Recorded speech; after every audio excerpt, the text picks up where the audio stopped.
Coming to you live from the JRE Tobacco Aladino Mobile Studios, it's the Cigar Pulpit.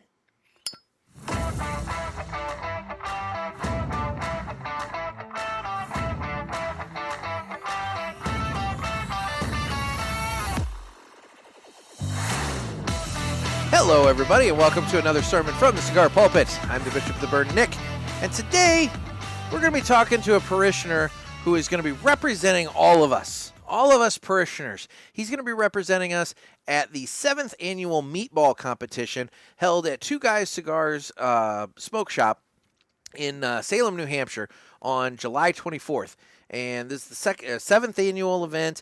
Basically, a group of individuals come together. This year it's 5, and they make meatballs, and it's a blind judging competition where all the attendees get to try the different meatballs, and they get to pick out what their favorite one is, and, hooray, prizes, and this and that and whatever. But the bottom line is Seth Jones, Parishioner Seth Jones, is taking part this year. He's going to be representing, on paper, he's representing Garofalo Cigars, but in reality, he's a parishioner through and through, and he's going to be representing the Cigar Pulpit and the rest of you parishioners at this event with the goal of beating Mr. Jonathan. And so we're going to talk to Seth Jones now about his effort and getting ready for the meatball competition. So I'll just throw it over to that. And we're joined by Parishioner Seth Jones. How you doing, Seth? Not too bad. How you doing tonight, Nick? Doing great. So we're going to be talking meatballs. The food. Jonathan's ball. The food. Oh, okay. The food. But before we get into that, I want to get a cigar going. I need a cigar. So let's go ahead and just jump right into that, and then we'll get into all the fun. So you had we had conferred about what to smoke, and we're smoking the Jose Gaspar, but we're smoking the 2020. No, wait. Do you have is that the 24 or the 25? These are the 24s. Okay, you already cut. I don't know what you're talking about. You premature cutter, you. Anyway, well, so yeah, we're gonna be smoking the 2024 Jose Gaspar cigar from JC Newman. This year's version was a 6.5 by 52 torpedo featuring an Ecuadorian Habano wrapper over a Nicaraguan binder and Nicaraguan filler. It was only sold in Tampa. And just for a little reference for everybody, Jose Gaspar is a reference to the legendary pirate who inspired the Gasparilla Pirate Festival, which, according to my research, is celebrated each year beginning in late January and lasts until March, during which there are 3 major parades and other smaller events taking place. And every January, I guess for a couple of years now at least, but this year, in January 2025, JC Newman released another version of the Jose Gaspar cigar. They released 10,000 cigars available to 19 retailers in the city of Tampa. And basically, they're only in Tampa Bay. And at the end of January, they're gone, and they won't be available anywhere else. And this year's version, or anybody who's down in Tampa and is curious or wants to get some, this year's version is a 6 by 54 Toro featuring a Connecticut broadleaf wrapper over a Nicaraguan binder and filler. But that's not what we're smoking today. We're smoking the 2024 with the Ecuadorian Habano wrapper and the Nicaraguan binder and filler. So it is time to go ahead and cut the cigar, and the official cutting is brought to you by 2guyscigars.com. That's the number 2guyscigars.com. Two Guys have been around for 40 years, and they are the trusted name in the cigar industry. Everybody knows Two Guys, but if you don't, please give them a try. You won't be sorry. Family owned and operated, 2guyscigars.com does the very best to provide a great selection, fair prices, and excellent customer service. So please go to 2guyscigars.com for your next cigar purchase. Tell them that the Cigar Pulpit sent you. And remember, that's the number 2guyscigars.com. And this is the part where, had you not prematurely cut, it would have been time to cut the cigar. But, you prematurely cut, and that's okay. Yeah. Sorry about that. I think this is the 4th year of the release, 2025. Okay? I believe it's the 4th year. Well, it's a fun project. Yeah, they switch it up every year. And, going back to when I lived in Tampa from 2001 to 2013, Gaspro was a whole lot of fun until Yeah. it became more of a corporate event. Oh. So the main parade route goes along Bayshore Boulevard. Let's light our cigar first, then I'll I tell was you. gonna say, let's go ahead and I cut know the you. cigar, and we'll get that going, and then we'll get back to that. Well, okay. So there we go. We gave that a quick cut, and may have slightly cracked that wrapper, but That might have been why I premature cut, so I didn't fuck up my wrapper.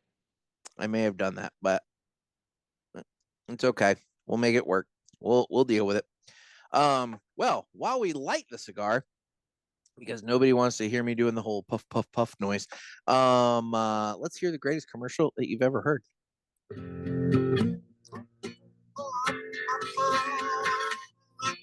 Some say cigars are all the same. It's just not true. It's you I have to blame.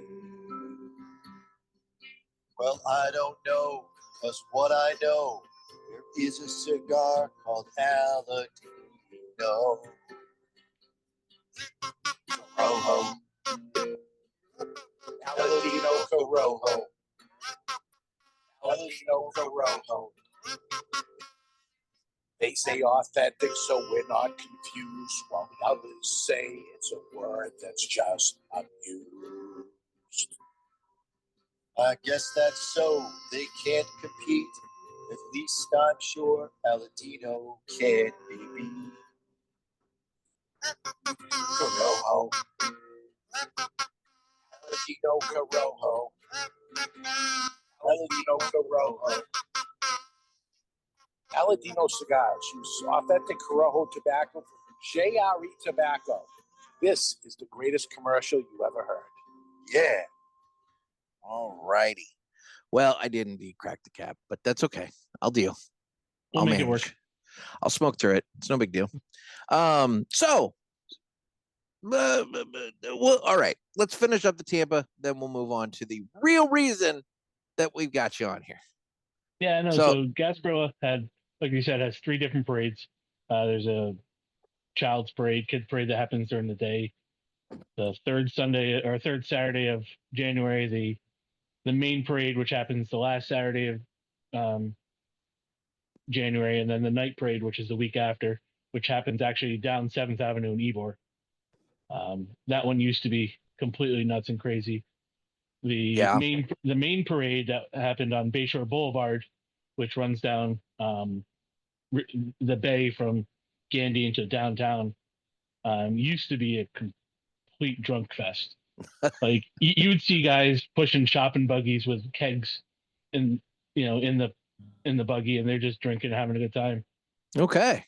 Somewhere around 2010, it became a corporate event, and like Budweiser had beer tents, and if you got caught with outside liquor, they'd toss you out of the parade route and stuff. So just like everything else, corporate greed. I get it. I get it. So we have here in St. Louis, we have the second largest Mardi Gras festival in the nation. Not really sure why, but we do.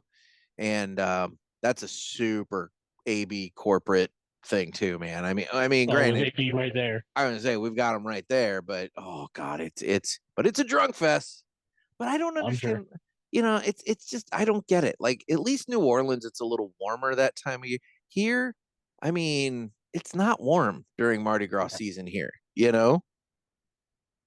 No, it's not. It's later this year, but still, it's not going to be. It's not going to be warm, and I mean, not to be too on the nose about it, but like there's only one good reason to be going down to Mardi Gras. Well, 2 actually, if you know what I mean. And they come in a pair, but they tend to not be out when everybody's wearing big puffy coats. Yeah, and that used to be one of the side benefits of Gasparilla too. Really? A lot of ladies flashing for beads. See, God love them. Kind of went by the wayside. God love them. Anyway, so Seth, the reason that you're here, the reason that we brought you on is because I wanted to introduce you to all the rest of the parishioners, because by God, you're stepping up. you're representing the pulpit, you're representing the parishioners, you're taking one for the team, and you're going straight at it. You're going into the heart, into the lion's den, and you're going right in there, and you're going straight into Two Guys Cigars on January 24th. And you're walking straight up to Mr. Jonathan, and you're going to smack him across the face, and you're going to beat the shit out of his meatball. I thought I just figured I'd just toss a meatball on his head from across the room, but whatever. Bottom line is you're competing in the 7th annual meatball competition. And for anybody who's not familiar with this, Two Guys Cigars, they started doing this, well, I guess 6 years ago. This will be the 7th year. And they have it at the Salem store. And basically they have people that compete, and they make their meatballs, and then there is a pastas provided and all that fun stuff. But they have a competition, and it's blind, correct? Like nobody knows whose meatball is which, and the attendees all vote as to which meatball is their favorite. And Mr. Jonathan has yet to win. And I plan on keeping that streak alive this year. Boom. Because what is it? Hashtag Beat Jonathan. Beat Jonathan. That's the goal. So today, we want to talk a little bit about. So how did you get into this? How did you decide? Because there's 5 of you. Like let's run down the list here real quick. So obviously there's you, and you will be representing Garofalo Cigars. According to the poster here, it says a newcomer to this event. We don't even know anything about him, so it will be a surprise.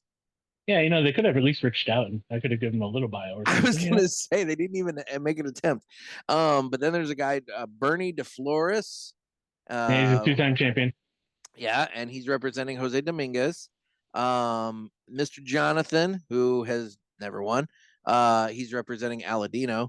Think that Justo could have pulled himself somebody better for the competition, but well, I reached out to Tramac and I said, hey, I want to represent, but I think Jonathan has Aladino cornered. So you'd think they'd well, maybe after this episode they might be switching their trying to get their horse switched midstream here, but we'll see.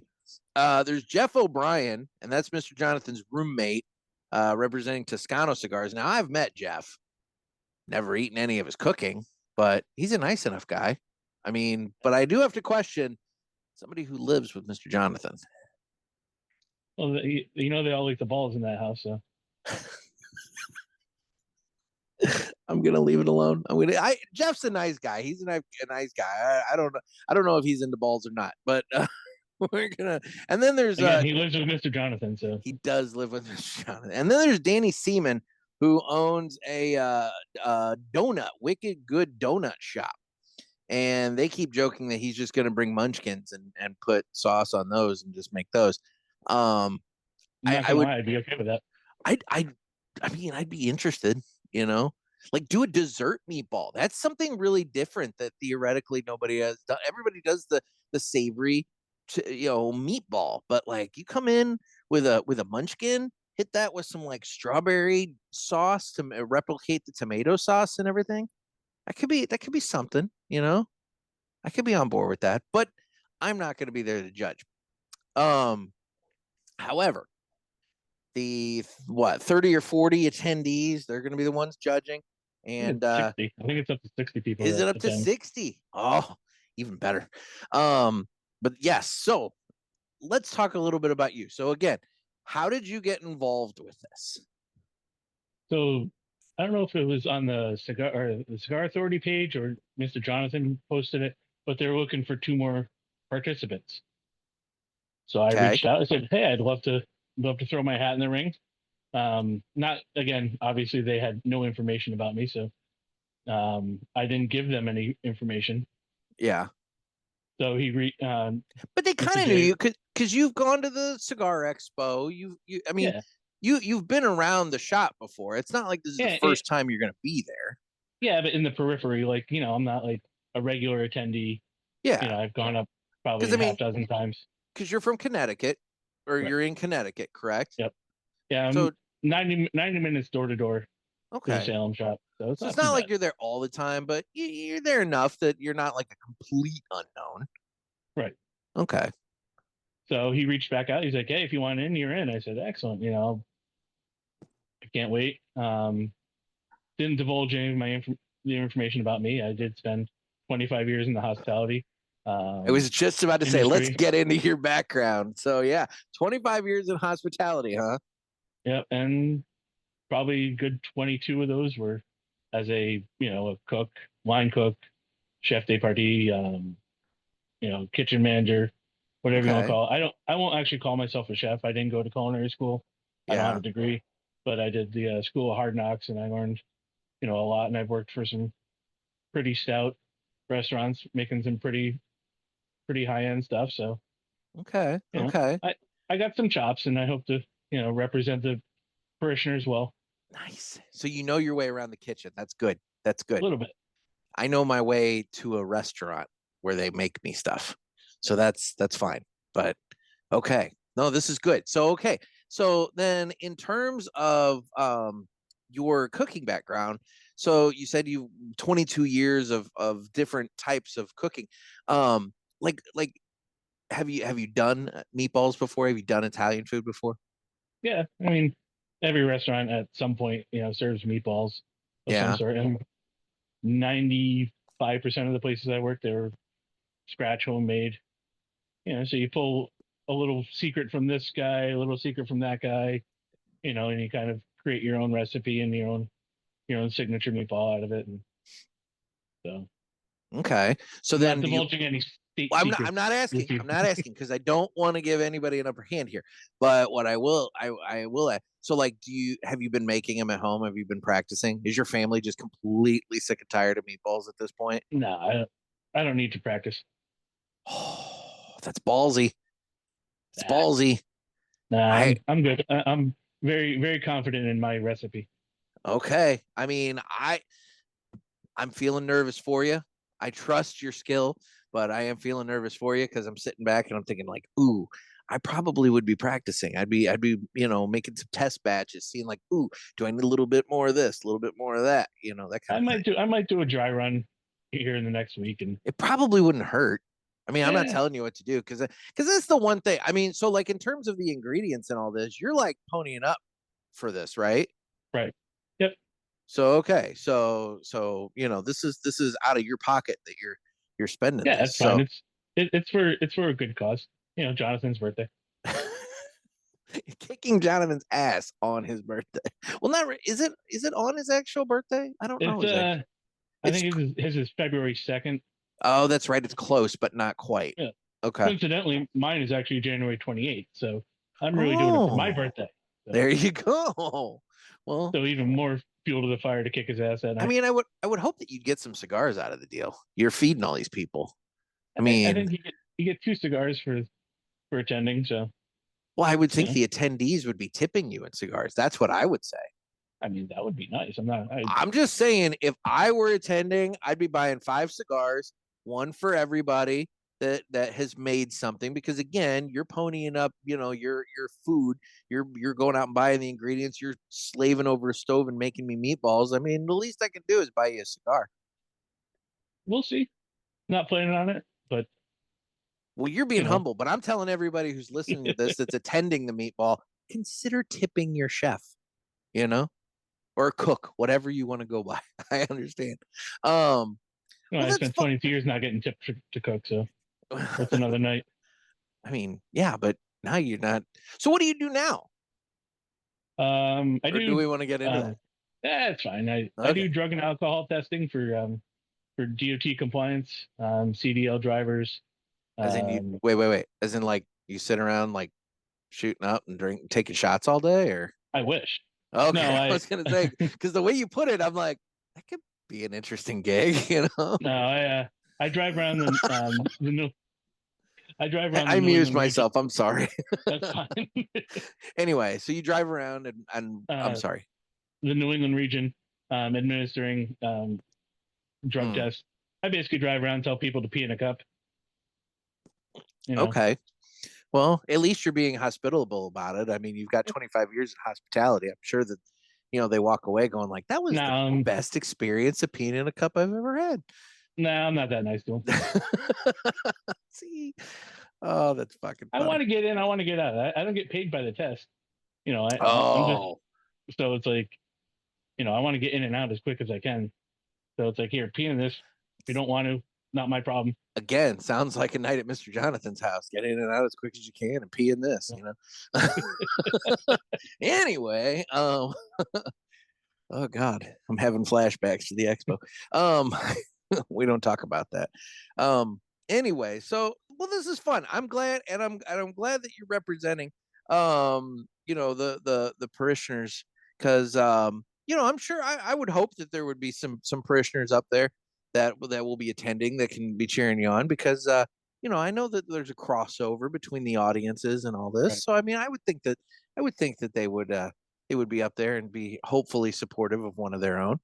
And Well, I actually found them through you. two guys. Yeah.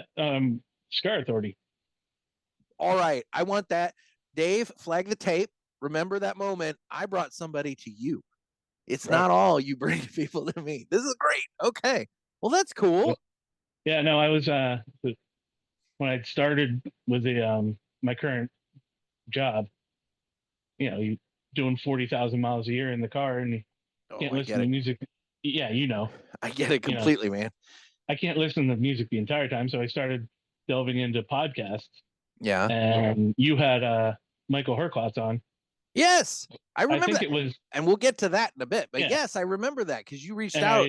You know. yeah, Yeah. and that was the first cigar podcast I listened to, Wow. and you know, kind of got hooked in that, and then you know, you get into Spotify and you hit search, you know, cigar podcasts, and obviously the first one that pops up is the Them. Cigar Authority. Yeah. So you start listening to that, and now I consume roughly 25 to 30 hours a week of cigar podcasts, and it's, I mean, is there really that much out there that you can consume? I mean, absolutely, it's ridiculous how much. okay, because I mean, I'm like sitting here thinking, like, how much of this do you want to listen to? But you know, whatever. I mean, as is evidenced by this conversation, obviously on my show, we talk about all kinds of shit, not just cigars. So you know, we bounce around. We're not going to talk about the moon tonight, though, unless you want to, I guess. No, But no, I'll leave that to Trey Mac. okay. So in terms of cigars, let's talk about that. When did you get into? What do you like out of what? Like, what's your favorite? What do you go? You know, give us the origin story of cigars. Whatever. Well, your cigar journey. Yeah, my cigar journey. Yeah, I was gonna say. I mean, way back when the Indians. No. Yeah. It's like, yeah. So I started smoking cigarettes when I was in high school, and in an attempt to mask the cigarette smell around my friends, I used to run into the local convenience store and buy like a Garcia Vega or a Philly, to, you know, so they wouldn't smell the cigar smoke, or the cigarette smoke, but they could smell the cigar smoke. Shortly after high school, a little cigar shop opened up here in town. I kind of started getting into them casually.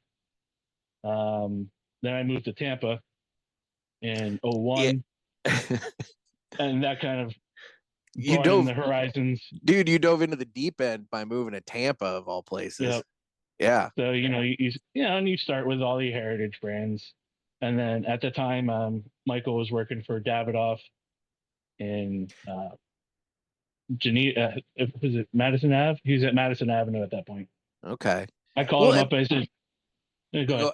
No, you go ahead. You finish that thought, and then I want to talk about that relationship. So I called him up and I was like, "Hey, you know, I'm like, I need cigars. Here's my credit card. Just, you know, charge me, you know, $250 and send me cigars." You know, and this is, I kind of gave him my flavor profile, and after that, I kind of started working my way through Tampa through the different shops and starting to formulate my own opinions and likes and dislikes, and you know, it's, you know, down there it's such an immersive culture, and you hang out in enough shops and you just start to learn. And 100%. I'll tell you, one of the favorite things in my life, you know, like when moments in my life, and you know, when somebody says like, what's like, if you could do anything right now, what would you do? And I am hard pressed to come up with something other than getting a cigar and a nice Cuban coffee, getting one of those little outdoor tables out there in front of King Corona on 7th Avenue, settling in and just watching the world go by. Oh, people watching on 7th Avenue on a Saturday afternoon into Saturday evening, with an Americano out front of King Corona. It's some of the best live entertainment you'll ever have in your life. 100%. You have all sorts of different people from all different sorts of walks of life on all sorts of different substances walking by and doing this, that, and the other thing. And in the middle of that, there goes a chicken. The urban chickens. There's just random chickens walking around and everything. The urban chickens in Ybor are fantastic. It was cracking me up. There's chickens everywhere. And then, I'm hearing stories about Drew Newman working with the chicken rescue to round them all up when the hurricanes are coming in so that they're safe and protected and everything. It cracks me up. I love it so much. But yeah, no, doing that, sitting on 7th Avenue in front of King Corona with a cigar and a coffee and just watching the world go by, I can't think of too much that's better. No, like I said, if you get there about 4 o'clock on a Saturday afternoon, you kind of get the families going through for dinner and everything, and then the fun starts about 7 o'clock that night. Mm-hmm. And, you're on cigar number 2 or 3 of the evening, and you're a little jittery from all the Cuban coffee. I was gonna say, getting jittery from the coffee. The last time I did that, I wasn't even thinking. And the waitress, she kept coming out. She's like, "You want another?" I'm like, "Yeah, sure. I'll have another." I ended up having 5. And you were up for 3 days. I was up. I was like, wired. I mean, it was crazy. Between that and then the tobacco, the whatever nicotine you consume with the cigar, it's like, holy crap, man. I mean, like my veins were just like million miles an hour, just pumping shit. I will have to say, the 9 to 10 o'clock, 9 a.m. to 10 a.m. Yeah. At King Corona, watching the walks of shame with a cigar and a coffee is also equally entertaining. I could see that being fun too. What I love down there is with all the sandwiches, it's always plantain chips. And for the life of me, I don't know what I can't find plantain chips in my area that are similar to the because they're all fresh fried down there. Yeah, I guess it's just like, oh my God, everywhere you go, they've got plantain chips instead of fries and whatnot. And I love it so much. But around here, it's all the mass produced shit. And it's just not the same. It's not the same. So I'm surprised you don't have some sort of Colombian or Cuban restaurant in town or something like that. Not that I'm aware of. I could Google, but I don't care that much. But nothing comes to the top of mind that we a lot of Mexican, but it's like Tex-Mexy kind of Mexican, Yeah. It's it's the generic. No. Oh God. So, I had a train of thought. Oh, Michael Herklots. So yes, let's talk about the relationship between you and Michael Herklots. How do you know Michael Herklots? He and I grew up together. Let's see, I met him when he was in 6th grade. I was in 8th grade. His dad was the local pediatrician. Okay.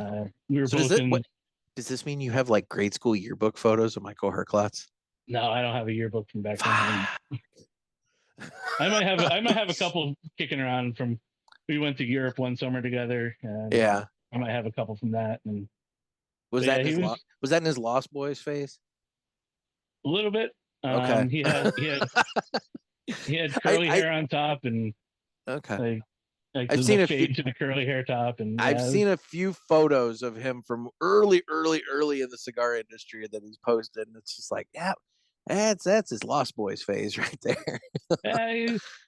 Before that, he was just he was always the dapper kid. He always dressed up. I could see that. He and his twin sister used to put on little plays in the waiting room at his dad's practice because it was part of their house. Really? Yeah. So he was always into, always into entertaining. Yep. That's cool. He and I were both in the music programs, band, chorus, and stuff like that. What do you play? Saxophone. Okay. And then senior year, I decided to join the chorus because I needed an easy A. Okay. So it would not have been an easy A for me. It would have been a hard struggle for me. All you gotta do is show up and you got an A. See, that was fortunate. I got set. Go ahead. That was bowling in college. Uh, The There you bowling go. class, dude. Let me tell you, all right, anybody who is listening, and I know my listener stats, and quite frankly, I'm not talking to many of you at this point, but anybody who is in college right now, if you have the opportunity to take bowling in college, the whole deal is you go into the class. The first class is when you set your baseline. So what you do is you go in and you just shank it. You just suck so bad. Your baseline's low. So all you got to do is over the course of the semester, just do a little bit better. And then by the end, you just bowl a normal game like you normally would. And you're going to be so much better than how you shanked it in the beginning that you pass. It's easy. It's the easiest class you'll ever take in college. So if you ever need an easy A to bring that GPA up, bowling. Yeah. So I I love that you just are like, okay. yeah. I mean, what else? How can I expand on that? Nah, it's valid. So anyway. So I had the dubious honor of being sat right next to Mr. Herklots for the entire year, and I took it upon myself to sing out of key the entire year just to drive him completely nuts. I love it. I don't think he realized that I could actually sing in key, and I actually have really good tone, but I sat and sang as loud as I could out of key right next to him just to drive him absolutely nuts. That's It was fantastic. fantastic. It was great. That's awesome. So then you guys part ways. You end up finding your way into cigars. He's obviously in cigars, and the rest is And there. then, yeah, with the advent of social media, you start reconnecting with people, and Yeah. I had heard prior to even MySpace, I think, that he was in the cigars. So, Yeah. coming from a very small town that we're in, it's 6 degrees of separation. You can get anyone's information from anyone. So I get you. kind of look them up and say, hey, start sending me cigars. How many people were in your graduating class? 118. Okay, so you're about as big of a high school as me then. I'm like in the 100 and quarter for my yeah, so right around about 500 kids total between the four grades. Yeah. Yeah, we were one of the larger classes, but Okay. it was anywhere between 100 and 120. Gotcha. All right. Well, that's cool. I think I graduated with a class rank of like 116 out of 118. Okay. I did well. Hey, you know what? C's get degrees. That's all that matters. Oh, I didn't do college. What now? I didn't do college because that was that's not okay. That's dude. That's not not everybody. No judgment there. Hell, I love Mike Rowe. Like Dirty Jobs guy. Like that guy. Absolutely. And he promotes the whole, trade school, blah, blah, blah. And all that. I'm 100% on board with everything that guy's presenting. Not everybody is cut out for college and whatever. I mean, such is life. But yeah, well, fun. So obviously then when he starts Ferio Tego, I know that's when I had him on the show. The first time I had him on the show, that rat bastard, I asked him straight to his face if he thought about buying Nat Sherman, and and I remember that he was all like, "Oh, you're just coming right at it, this is, whatever." And then what? It was maybe I got him month later. It was like a month. 3 weeks later. I feel like it was like a month, 3 weeks to a month, something like that. Like a month later, all of a sudden, Michael Herklots buys Nat Sherman, and I'm like, "Son of a bitch, I knew it!" That's how I found out was the press release too. I didn't even know. He didn't even tell me. So. Well, I mean, that makes sense that he wouldn't have, not you, but it makes sense that he wouldn't have told me. I mean, like, why would you spill the beans a month before you're ready to? But I don't think they had officially closed the deal when he was on with you. I think it was probably not. I think there was still some few things to finish ironing out. So that would make sense. But no, it was fun though, because I'm just like, oh my gosh, and then from there, I think, God, it was forever before I had him on again. I kept trying to get him on, and he's a hard man to pin down schedule wise. Yes, very much so.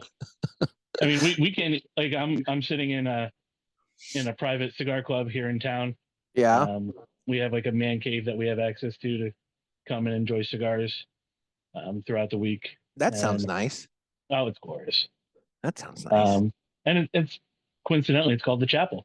So, I'm oh my God. I'm in a cigar pulpit sermon at the chapel in Putnam. My God, look at that. Well, that sounds But nice. we can't even get him. We can't even get visit here when he's here visiting family. So Well, I mean, we can't even nail him down for a couple hours. yeah. Well, he's a busy guy, and I would think. I mean, my God, I saw his recap of 2024 and the amount of flights and everything he took, and this and that and whatever. It's like, I think he said when I saw him up in New Hampshire a couple weeks ago, he was on the road 47 weeks last year. yeah. I mean, that's an insane life, man, and you got to love it. You got to be so dedicated and love it, and more power 2 to little him. girls at home and a wife, and Yeah. God bless Tiffany for taking care of all that for him. Well, and and I don't know, and I'm not saying this to like be a Debbie Downer or anything like that, but it's like, as somebody who has a kid and whatever, but it's like what are you missing? You're building this company, but then what are you missing at home? And so I got to give him a lot of credit for making the hustle and trying to provide and do well, because I mean it's a hard thing to do, but I'm glad he's enjoying it. So seems to be enjoying it, at least. Yeah, it looks like he is. Sure seems like it. So, well, he makes good cigars, so that helps. This is very true. I mean, be real hard to be out there humping for a company, and it's like, I got a case full of dog rockets for you to try. It's like, I mean, I know people like that, but I won't. Yeah, I think we all do. Anyway, so now in terms of you in the cigar industry for a moment. So I was listening to the Cigar Authority from it would have been Saturday. What would that have been? Saturday the 2nd? Was Saturday this past Saturday? I don't know. Yeah, it's no, Saturday the 4th. Saturday the 4th. Yeah. Sorry, I was bringing up my calendar there. And Saturday the 4th. And they were talking a little bit about you, and Dave made some comment about like, what do we know about this guy? And I hear he's trouble, and I'm just thinking, like, he's not trouble, but but they said that Jonathan said that you're interested in getting into the cigar industry, maybe as a rep or something like that. Like, is that something you'd like to do? Ultimate goal, absolutely. Okay. I'd love to catch on with someone, become a cigar rep. Look, at this point, I'm driving around collecting urine for a living. It's not exactly something I'm passionate about. If I could drive around and peddle, cigars and sell cigars, something I actually enjoy and I'm actually pretty passionate about, I think I'd be a lot happier in life. Not saying I'm not happy. My boss has been my best friend for 30 years. Yeah. He treats me very well. It's a very low stress job, but it's not, collecting urine isn't exactly the most, yeah, a job without pee. Passion-based, yeah. A job without pee. I get that. I mean, I can respect that. I wouldn't want to be dealing with people's pee all day either. Yeah. So, like I said, it's no stress, but yeah. But but kind of meh. Yeah. Yeah. No, I get it. So end goal would be to be, a cigar rep and, driving around New England. I already do it, so I understand the pitfalls of 40,000 miles a year and a ton of windshield time. And all right. Well, so what I'm hearing is that any manufacturers that are currently looking for a rep up in the New England area, you should reach out to Seth Jones and give him hit him up, because he might be your man. You never know. Yeah, I'm trying to go the John Carney route, from the kitchen to the cigar world. There you go. See, well, you know what? If you do well at the meatball competition, there's a built-in event for you everywhere. I'll take my balls to your shop. We'll work on it. We'll work on it. Yeah, we'll put a pin in that one, and we'll work on it. So, well, very cool. Well, so in terms of, all right. So you're not. I don't want to divulge the recipe, so we're not going to talk about the actual meatball. But is there any sort of strategy that you have in mind for getting underneath Mr. Jonathan's skin at the event? I was gonna call him John all night. Nice. Yeah, that's he enjoys that. Oh, see, and that would have been that we should have been hashtag. I was just about to say we should amend the hashtag, or it should have been hashtag Beat John, because oh man, you're right. That would have bugged the piss out of him. But But you know, I've not. I'm just gonna let my cooking speak for itself, and okay. I know he's not gonna put my balls in his mouth, so I mean, it's not like he's gonna, be able to actually judge, he how might. bad his are. He's not gonna touch He any eats of a those. lot of meat. Yeah, but it's gonna have lectins in it. Lectins. What kind of a cook makes food for 60 people and doesn't try it himself? Because how does he know what he's presenting is good?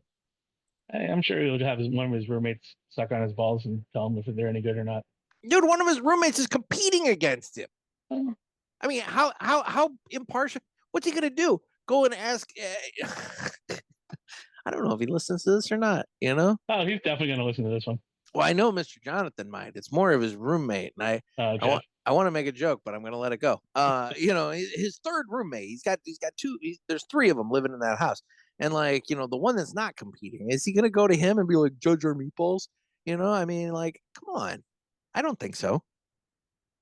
You don't think they sit around judge each other's balls all the time, anyway? I don't gather that, but maybe. I don't know. I don't know what happens when there's not company in the house. I only know what's happening when I'm there. Do you want to know what happens? And I was in the basement the whole time, so I don't really know. So anyway, well, let's go ahead before we do this. Thoughts on the cigar? I'm about maybe quite getting close to halfway. Yeah, I'm about a third of the way through. I mean, you're talking more than I am, so it's a good cigar. It's I'm not a guy who pulls flavor notes. It actually kind of pisses me off.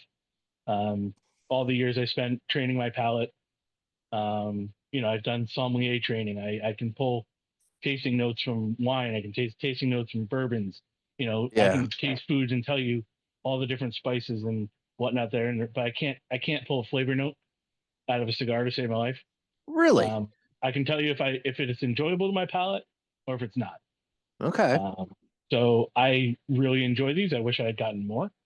I might hit my Tampa buddy up for a few more packs this year. Yeah. But yeah, no, it's a really solid cigar that I enjoy and I wish I had more of.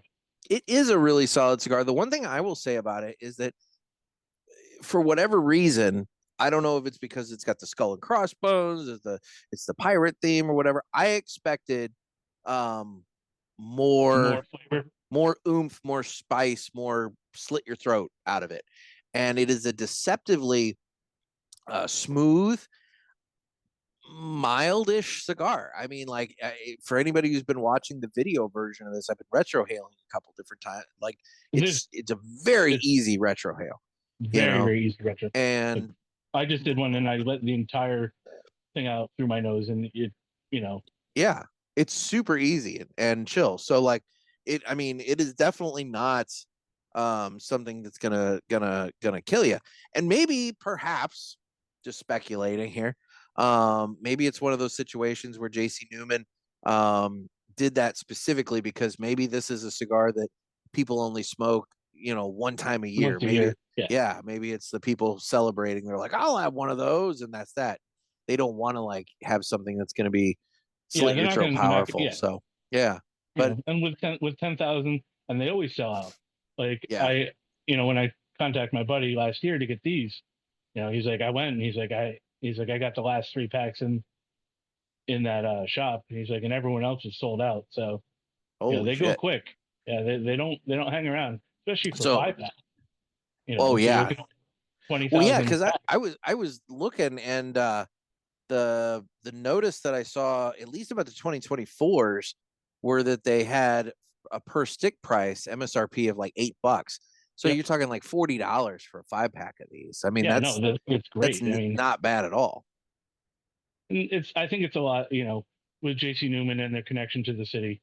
They're not gonna be the corporation that's price gouging their consumers, and they want people to be able to have these and enjoy them during the month-long celebration. I mean, there's a music festival, there's an art festival. It literally does go from mid-January to the beginning of March, and there's something like every weekend gas grower related. Yeah. So, for them to be able to have a little piece of that and be able to participate in their way, again, you want to appeal to the masses, and you don't want people to take that first poll and be like, oh my God, and Yeah. just throw it away. So yeah, I'm there with you. Makes sense. Yeah. Makes sense. Well, let's do this now. It's time for the Villiger Cigars Entertainment Report, brought to you by Villiger. Villiger Cigars, one of the leading cigar and cigarello manufacturers in the world, founded in 1888 and still family owned and operated. Head over to villigercigars.com and check the store locator to find a shop near you that carries them. We guarantee that Villiger Cigars will be a wonderful addition to your humidor and cigar rotation. My heater is over here on the floor just to my left. And so I had to reach my hand over to kind of warm it up because this hand has gotten chilly. This hand's just fine. It's like, damn. Maybe it's time to switch sides with the heater. I know. Well, I would, but that would put it right there's on this chair. There's a little flip up table, and then also it would put it right next to the supply of extra propane tanks. Yeah, let's not do that then. I don't really want to have my garage decide to explode on me. Yeah. Let's do this. There we go. Something about Zoom, it does that auto thing with the camera, and so sometimes so I got to correct it. Yeah, it's weird. I don't think mine does. Anyway, so obviously this is the point in the show when we talk about what we've been watching, what we've been entertained by, that sort of thing. I've got I actually have one thing that I've watched, one thing that is coming out literally tonight as we're recording this, and I'm looking forward to it. But I will let you go ahead first. Let's see. The past weekend, I binged all 4 seasons of AP Bio on Netflix. Okay. It's about a guy who is basically marooned back in his hometown of Toledo, Ohio. He's supposedly teaching AP Bio, but he does everything not to teach the class, and all of his misadventures and with the kids and the other teachers. So it's a solid watch. It's funny that you mentioned that show, because if I'm right, that's the one where the dude who plays Dennis from It's Always Sunny in Philadelphia, he's the main dude, right? Yep. So the thing that I have that I'm excited about that I'm going to be watching that comes out tonight is the crossover episode of Abbott Elementary, where the It's Always Sunny in Philadelphia crew goes to Abbott Elementary. No kidding. Dude, have you heard about this at all? No, I haven't. So are you familiar with Abbott Elementary at all? Yeah. I'm not. I've never watched it before, but I guess it's about a school. Yeah. And I guess this school, in the premise of this episode, is they have reached out to the community for help at the school. And they've gotten community members that have volunteered to come and help. And the gang comes to help. And so they're all there, like all 5 of them show up. And so it's a big crossover episode between It's Always Sunny and Abbott Elementary. And I'm just like, I cannot wait to see what kind of hijinks they get into at this school. That should be I watched the first season of Abbott Elementary. I haven't kind of lost it after that. Yeah. I'm admittedly not a big It's Always Sunny fan. Oh, okay. I won't hold that against you. Dude, what was it? The end of season 15? It's the one where they went to Ireland to and they ended up meeting Charlie's dad. And for anybody who cares, I'm about to talk about the ending of that season. So if you haven't watched it and you want to watch it, I mean, it's been out for a couple of years, so I kind of feel like the statute of limitations for spoilers is gone. But the bottom line is Charlie's dad passes away, and so he has to take the I think it was the ashes up the mountain and release the ashes at the top of this mountain, and or hill, whatever you want to call it, there in Ireland. And but it was a climb. It was a climb. And so over the course of this, all the crew drops out, and it's just Charlie going up the hill by himself. And he has this real emotional moment about, like, I just found you and now I lost you, and it's just, that's not a show that you would expect to make you tear up. But by God, that season finale of season 15, that one hit me. I don't know what it was. That one hit me. So Yeah, for what it's I worth. can see that. Yeah. So You say that, that's what, 2 years old. They're in season 17 or 18 now. they've completed 16 seasons. Season 17 at some point will come out. I don't know when. So like the daunting task of starting from the beginning and trying to catch up. Here's the thing. Here's the thing. Some of these seasons are like 8 to 10 episodes long. I mean, and they're half-an-hour episodes. So like, no, they're 22 minutes. oh well, whatever. The bottom line is you can blow through an entire season of Sunny in like a day if you want to. Yeah. So, but I get it. But on the flip side, that's also one of those shows that if you watch too much of it at one time, very similar to listening to this show. If you listen to too much of this show at one time, you do risk brain damage. So I don't recommend like just complete binging. Right. Yeah. I do feel more like a deviant at the end of watching Sunny. Like when I binge Sunny, it's like by the end of it, I'm just like, I feel like an utter deviant. I can see where that could be a thing. Yeah. I've watched a few episodes here and there, and I don't know if it's just not for me or. I get it. But I'm looking forward to the crossover episode with Abbott Elementary. That could be interesting. Yeah. So what else have you been watching? So you watched AP Bio. Yeah, I watched this. It's like an 8-episode mini-series type thing on Netflix called The Madness. It's about a political pundit. He's on CNN. He's a spokesman. He goes out to the country to escape, the day-to-day doldrums at one point, and a murder happens next door. And he's like, wrong place, wrong time, and like the Illuminati who run the entire country try to frame him for the murder. And it's an 8-part episode or miniseries. It's it's suspenseful, and you're not quite sure where it's going sometimes. Okay. And then you're like, oh wait, I think I know who's running it all. And then you're like, oh, maybe not. Okay. Not a bad watch.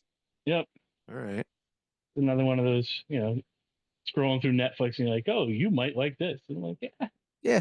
Why not? Shot. You watch the first episode and like, yeah, now I'm pot committed and you got to finish it.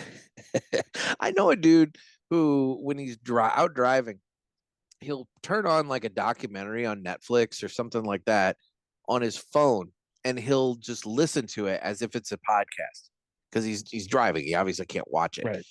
And I thought that was an interesting concept, and something that if I were, I drive a lot, and I have plenty to consume already, but I thought that was an interesting concept of a way to consume Netflix content, without actually watching it. You just kind of listen to it. Yeah, if it's a documentary, I could see that working, but like our show. Yeah, for entertainment value, I don't think I could do that. I'd be too distracted trying to watch it. Yeah, driving at the same time. That's not good. No, and for anyone. No, probably not. Now the show that I watched is also, it is, I hesitate to call it a documentary. It is true life. It's true crime, whatever.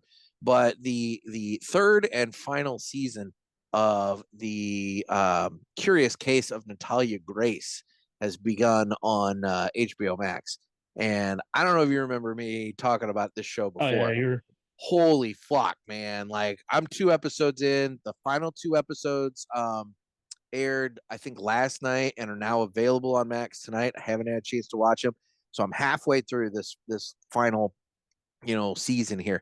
But I'll tell you what, just when you thought the wackiness was over and that this poor girl had finally gotten herself into a situation that worked out for her, the shit just keeps going. And like, you're sitting there, some of the things that are going on, I'm just sitting there going like, what are you doing? And just like, oh my God, if anybody wants to watch a true to life, as much as it can be for a TV documentary, a true to life, true crime story that takes you down so many different ups and downs. And by the end of it, you're just like, I don't know who to believe. The Curious Case of Natalia Grace. There's now 3 seasons of it. It's on HBO Max, and it's about this little girl that was adopted by this family in Indiana, which is like, I don't know, 20 minutes from my dad's house. So that's the fucked up thing, is like they're talking about these places, and I'm thinking, I know that. I've been to that town. Like, I've been to the movie theater in that town. you know, like I've been there. And anyway, so like they adopt this little girl, and then they start thinking that this little girl is actually older than, she's disabled, she's got some physical disabilities and whatnot, and they think that she's older than what she actually, you know, is supposed to be. And there's reasons for that, but I'll let you, you know, whatever. So they end up like putting her in an apartment like by herself, and so like they're taking care, but they're like, you know, she's living on her own, and she's arguably 8, you know, and it's like, what is going on? And it just goes from there. It just gets fucking wacky. How much creative licensing do you think they've taken with that story? You know, here's the thing. I think the initial story, I don't think I think there's a lot of truth to the story. I think that some of the people that have come into the picture after it started coming out, I think they are the ones that are looking for the attention. And like, she's got this, and I'm saying all this without having watched the last 2 episodes, so I don't know how this concludes, but I will say that the man's family, I'm trying to remember the name of the Cynthia and whatever Mans, those are the people that have ended up adopting her.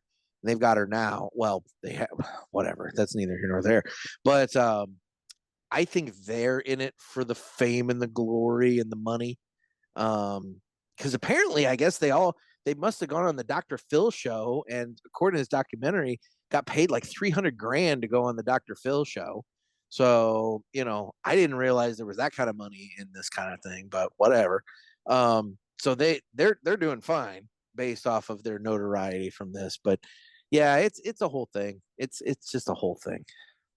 But dude, I'll tell you what, you're gonna watch. It was. I'm trying to remember when it started. It would have been 2023 into 24. 2023 was when the first season. The second season premiered right at the very beginning of 2024, and now this one is premiered at the beginning of 25. And I'll tell you, it's the current Tiger King. Like, as fucked up as Tiger King was in 2020, this one is my like fucked up, you know, docudrama. More than Chimp Crazy. Watching. Chimp Crazy was nuts, man, and that's like 45 minutes that way. I mean, seriously, that is still just blowing my mind that was like close. And then there was something I saw recently about a chimp. Oh, it was a friend of mine. She was telling me about how, like, was it one of her relatives had a picture of their kid from like 2008 sitting next to a chimp in a tutu, and it was the one lady's chimp. That she would do birthday parties and shit with these chimps and everything. And it's like, dear God, there's chimps all over. But yeah, I love capitalism.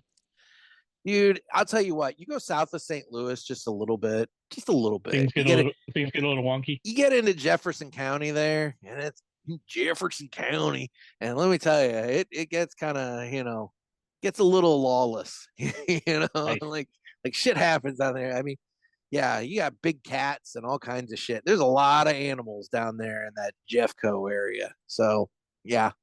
Fun. That's like just south of Tampa. There's a town called Gibsonton, and that's where all the carnies winter. Oh, nice. So you go down there and. Well, correct me if I'm wrong. Just north of Tampa, isn't that where that bitch Carol Baskin has her place? Oh, right in Tampa. Oh, like, right in Tampa. Yeah, she's basically right across the street from a mall. The Big Cat Rescue is like not even a mile from the first place I lived when I moved down there. Wow. So you were super close to where she, like, you know, supposedly buried her husband underneath the septic tank, or allegedly said, you know, fed him to the tigers or whatever allegedly may have happened. Yep. You know, what? You know, you used to see signs for Big Cat Rescue, and I'm like, the hell is this shit? And I never went, you know. Yeah. And then you know, 15, 20 years later, like, holy shit. It's like, that was right. I was real close to that bitch Carol Baskin. I have to call her that. I don't know why. It's just in my. I can't, to call her just her name just doesn't sound right. It's like, it doesn't roll off the tongue correctly. It just doesn't. But I don't know. It's funny. I shouldn't admit this, but I follow the Tiger King on Instagram, and that dude, like multiple times a day, every day, is begging for Donald Trump to pardon him. It's nuts, or at least release him. You know, it's just So he can be part of his cabinet. well, yeah, he wanted to be the director of like wildlife or something like some sort of position there. Yep. Nature and wildlife or something like that. I don't know, but oh my God, you got it, dude. You just gotta love it. You gotta love it. So, anyway, you got anything else for the Villiger segment? That's really it for this week. All right, Yeah. well, let's do this then. It's time to fly high with Blackbird Cigars. Blackbird Cigars offers you remarkable quality using the most delicate and finest tobacco to always ensure that you're receiving unsurpassed cigars. Blackbird Cigars strives to give you undoubted repeating flavor for every cigar you smoke and impressive quality so that you can always expect greatness. Check out their website for a full list of stores carrying Blackbird Cigars and give them a test flight. Blackbird Cigars can't clip our wings. Now, normally this would be the part of the show when I give some sort of like, inspirational or some sort of story. Or as, Dave from the Smoking Butt said, a story that starts off inspirational and then gets really sad at the end. But is that true? Do you feel like that? They get a little dark. Really? You think? Mm-hmm. I always think that generally are happy. I mean, there was the bear. The bear did get killed. I mean, well, it's not like Sergeant Buddy, Sergeant Stubby, the Sergeant dog, Stubby, Sergeant Stubby. I only know that because I love that name for a dog. Sergeant Stubby is like the best name ever for a dog. But that was that was a good story. That was a good one. Yeah, no, I enjoyed that one. That was a good one. So, but you have one for me today. So I will throw it to you. I just kind of want to highlight it. Locally here, we had a gentleman just retired at the beginning of this year after 36 years as the Parks and Rec director here in town. His name is Willie Biscuit. Willie Biscuit? Yep, Willie Biscuit. Okay. And he spent 36 years helping really revitalize this town, putting his heart and soul. His wife was a teacher in the local school system. The two of them just spent better part of 40 years just really enriching the area. And I just wanted to give him props for, his dedication to the town and helping, all the kids and, generations of kids coming up through the area. He coached basketball. He, ref soccer games. He's just an amazing man, and, he deserves his due, on his way out the door. There you go. Well, guys, be like Willie Biscuit and Blackbird Cigars and don't let anybody clip your wings. So what town is that, by the way? Putnam, Connecticut. Putnam. Okay. All right, then. I actually passed, there's a place called Putnamville on my drive from here to Indianapolis. So I always pass Putnamville. And he was just a great guy who did a lot for this town. Yeah. And I want to wish him the best in his retirement. And that's the thing. You hear about politicians and things like that, but oftentimes it's the city staff. It's the staff people that really have the devotion and kind of whatever. And to be in that position for that long, I mean, my God, how many different mayors did he go through, and everything, and to be able to, because sometimes there's turnover when the new guy comes in and whatever. So, that shows that a number of different people obviously saw him and said, hey, this guy's got what it takes and we need to keep him around. So that's awesome. I love hearing that. Yep. No. I feel bad for his replacement. He's got some pretty big shoes to fill. So that's true. That is the hard part when you've got somebody that's been around that long and has done that much. It's like, hey, you got yourself a job now, man. Yep. Well, interesting. Well, why don't we now? So in terms of the socials, where can people follow you? Where can we follow Seth? I don't do a whole lot in that realm. Okay. I'm on Facebook. I'm here and there in the Parishioners group. Mm-hmm. I don't really do anything with Instagram, so it's pretty much just. Okay, so we can catch you in the Parishioners group then. Yep, here and there. I don't post a lot. I'm more of a passive. You're a lurker. Yeah, pretty much. I gotcha. I understand. Well, obviously, you need to make sure you share some photos from the meatball. And I'll definitely maybe I'll go live for the first time ever that night. look at you! Look at you! There we go. Okay, We'll figure something out. for sure, for sure. Now, is there anything that any parishioners that are going to be attending the meatball? Is there anything that you would like them to do or to bring or whatever? I mean, like maybe some like, the poster board signs from back in the days of WWF, like hashtag beat Jonathan or something like that. Nah, I mean, just come up and introduce yourself. I'd love to meet them. There you go. All right. I got to meet a couple at the expo.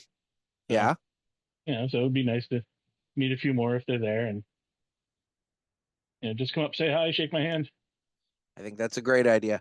Well, final thoughts on the Jose Gaspar. I'll let you go. I'll definitely sit here and finish it. Well, I was gonna say I've still got plenty. I'm gonna finish it. So yeah. We're about on par, I think. Yeah. Caught up. So it's solid stick. I really enjoy it. Again, I wish I had more, but I get it. And I will say, for having cracked the cap when I cut it, the wrapper is not like unraveling as I've smoked it, and it has been a very enjoyable smoke. The draw on it has been amazing, which is something that I always kind of question with Torpedo, because it's always one of those, did I clip off enough and whatever, but like the draw on it's been amazing. Smoke production, that's the thing that I'm also sitting here marveling at, is like anybody who's been watching on the video, like this thing kicks off a ton of smoke. And it's a nice little smokestack. I love that. But in terms of strength, I mean, it's not a particularly strong cigar, which I think goes back to what we were talking about earlier, making a cigar maybe for the masses. I'd give it like a 4.25. Oh, I wouldn't even go that high. I was thinking somewhere in the 3-ish kind of. 3.75. I'm more on the lower end of the 3. I might go 3.05.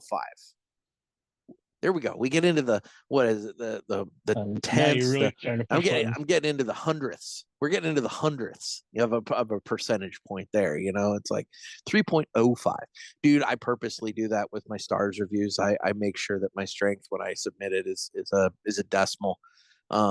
Just to I want to make the decimal like longer. I want the math. He rounds up.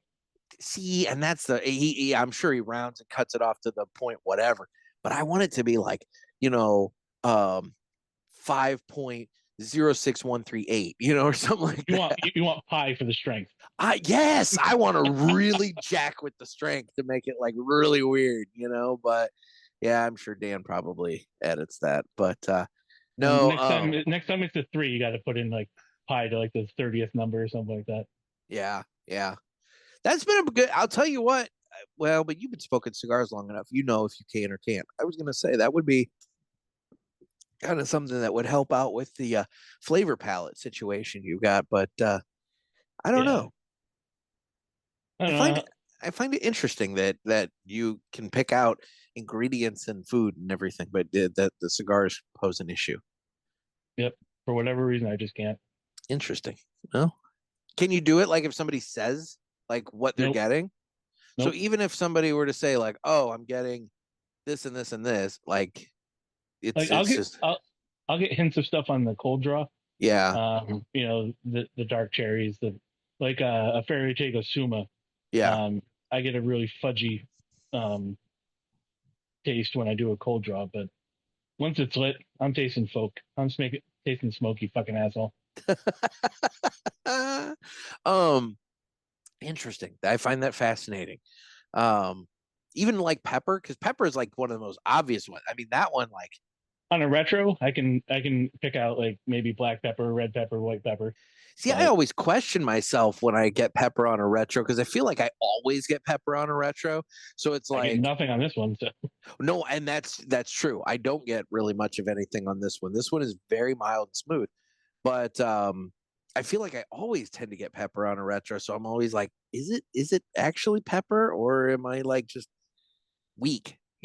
But it might be a little A, a little B.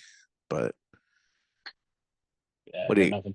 what are you going to do? So, well, dude, thank you so much for taking time out, and good luck to you at the meatball. Before we go here, I do want to highlight once again that is going to be on Friday, January 24th, 2025 at 6 p.m. at the Salem shop in Salem Two Guys Cigars location. I believe tickets are sold out. Yes. So Tickets are sold out.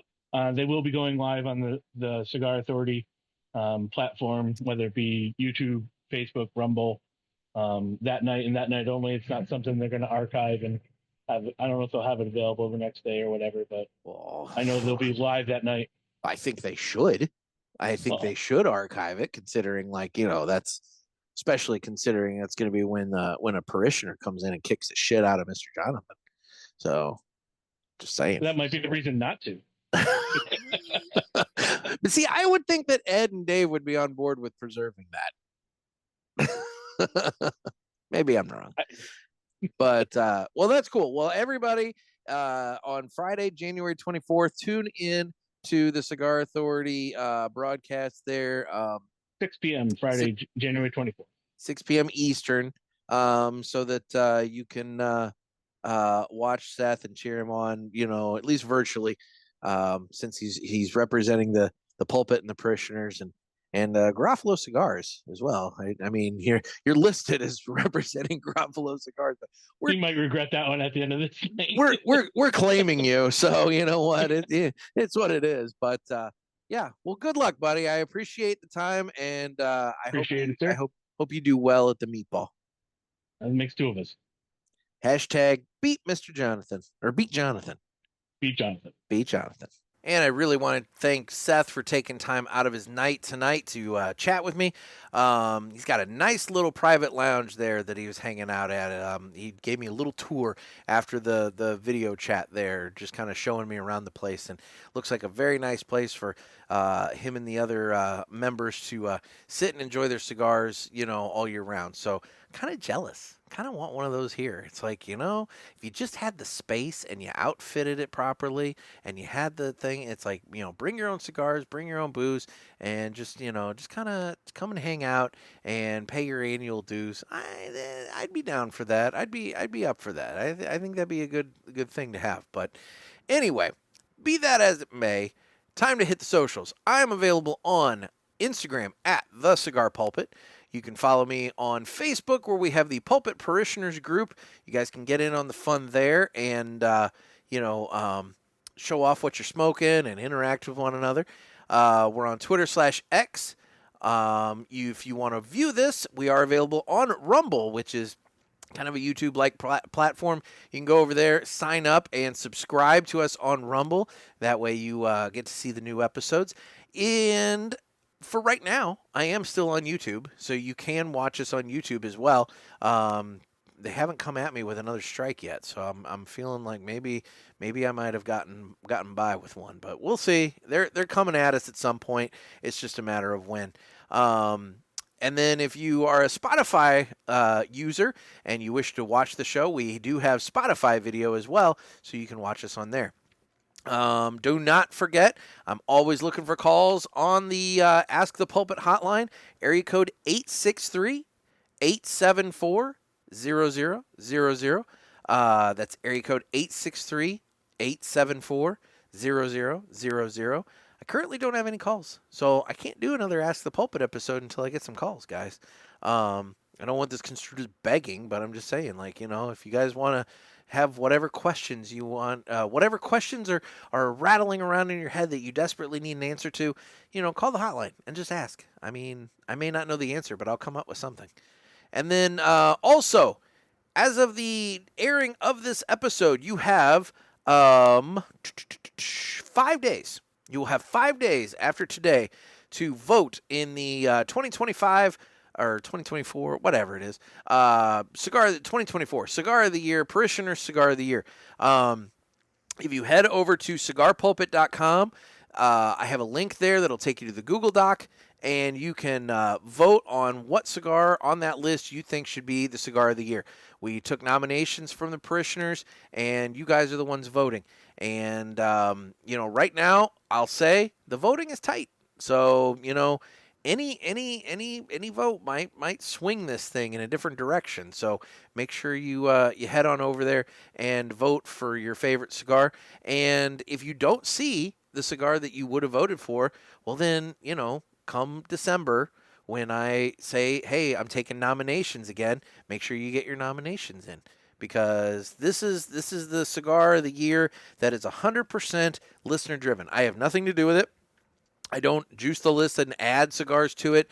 Every cigar that's listed there was nominated by a listener, and every vote that is counted is a listener's vote. It is not one that I don't have a vote. I don't have a say in it. I'll talk about my own personal top cigars of the year in that episode, but at the same time, like, this cigar is the one when we announce the cigar of the year, that is 100% you guys. So this is all listener based, listener driven. And in past years, West Tampa Tobacco took the black took the top spot in 2022. The red took the top spot in 2023. Who's it going to be in 2024? I don't know. Only you guys can make that decision. Go on over there and vote. Otherwise, I think that's all that she wrote. I am down to the last little bit of my Jose Gaspar that I was smoking with Seth there. This it's a very fine cigar. It's really, really good, and I think it's gone out on me. So I think it's time to go ahead and call it a night. So, guys, thank you so much for listening. I really do appreciate it. This has been another sermon from the Cigar Pulpit. I'm Nick. Stay safe and stay smoky.